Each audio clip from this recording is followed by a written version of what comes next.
తిరుమలలో అపచారం చోటు చేసుకుంది. స్వామివారిని దర్శించుకునేందుకు భక్తులు చెప్పులు ధరించి వచ్చారు. వైకుంఠ క్యూ కాంప్లెక్స్ నుండి భక్తులు పాదరక్షలు ధరించినటువంటి క్యూ లైన్లోకి వచ్చారు. 3 ప్రాంతాలలో తనిఖీలు చేసిన సిబ్బంది భక్తుల కాళ్లకు చెప్పులు ఉండడాన్ని కూడా గుర్తించలేదు. చివరికి మహాద్వారం వద్ద భక్తులని గమనించిన విజిలెన్స్ అధికారులు వారిని అడ్డుకున్నారు. ఆలయంలోకి చెప్పులు వేసుకుని వెళ్లడం ఏంటని ప్రశ్నించడంతో భక్తులు చెప్పులు విప్పారు.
శ్రీ కలియుగ వైకుంఠ దైవం కొలువయున్న తిరుమలలో అపచారం చోటు చేసుకుంది. స్వామివారిని దర్శించుకునేందుకు భక్తులు చెప్పులు ధరించి వచ్చారు.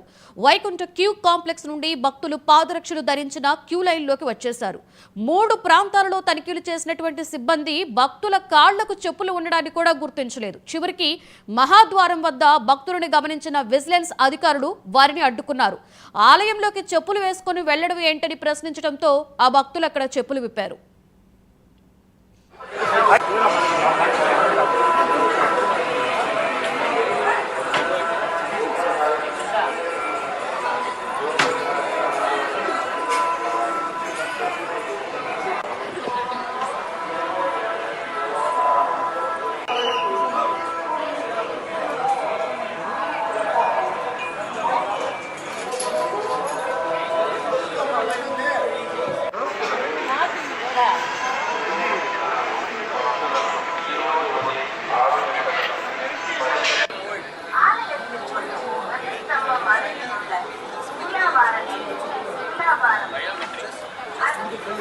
हरिप्रसाद